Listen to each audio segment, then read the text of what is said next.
بسم الله الرحمن الرحيم maanta oo bishu ay tahay 8 oo ay khamiis tahay bisha 8aad 2019 shirkii golaha wasiirada ee dawladda Puntland ayaa qabsoomay waxa shir gudoomiyay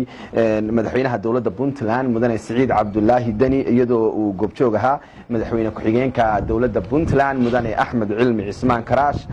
arrimo dhowr ah ayaa shirka looga hadlay ugu horeyn madaxweynaha dawladda Puntland mudane Saciid Cabdullaahi Dani ayaa dawladda iyo shacabka uga mahad celiyay doorkii iyo sidii isku duubnida ay uga qayb qaateen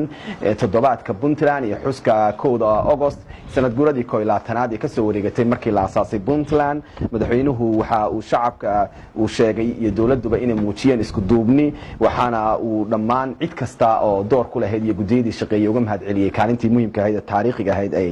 ka qayb qaateen xuska taariikhiga golaha ayaa markii hore waxa uu kulankiisa ku bilaabay dib u fuulin ku fiiriyay qodobadii ka soo baxay shirkii hore ee golaha wasiirada waxyaabaha ka qabsoomay iyo waxyaabaha aan qabsoomin waxa kadibna loo gudbay in warbixin laga dhageysto gudi hoosaadka tayeynta adeegyada bulshada iyo kaabayaasha iyo horumarinta kaabayaasha dhaqaalaha ee dawladda waxaana gudidu ay soo gudbisay qorshayaasha u qabsoomay gaar ahaan shirarkii ay yeesheen waxyaabihii ay ka wada hadleen iyo ajandaha ay samaysteen kadibna waxa ay sidoo kale ay golaha la wadaageen xog kooban oo ku saabsan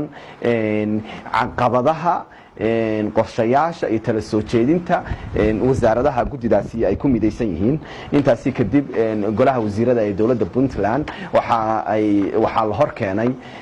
xeerka maalgashiga oo isagana loo diyaarinayo in la dhameystiro ka hor intaan la gaarin shirka maalgashiga oo qorshuhu yahay in la qabto 15 ilaa 17 bisha September ee soo socota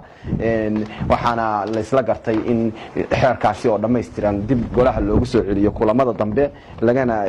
faa'iideysto fursadda la haysto ka hor intaan shirku bixin si xeerkaasi loo dhameystiro golaha waxa ay wasaaradda maaliyadda isku soo gudbisay soo jeedin ku saabsan wax ka bedel lagu sameeyo cashuurta dakhliga shaqaalaha aan dawliga ahayn ee ka howlgala Puntland waxaana golahu ay dood kadib ay ansixiyeen oo isku raaceen in wax ka bedel lagu sameeyo cashuurta ee laga qaado shaqaalaha aan dawliga ahayn ee ka howlgala Puntland shirku waxa uu ahaa mid intiisa badan xooga sidoo kale lagu saaray sidii dhalinyarada fursad shaqo loogu sameyn lahaa oo aad looga dooday shaqo abuurka iyo in dhalinyaradu ay helaan aqoon xirfad ay ku bartaan xirfadaas ay ku shaqeystaan madaxweynaha dawladda Puntland mudane Saciid Cabdullaahi Dani ayaa faray dhammaan golayaasha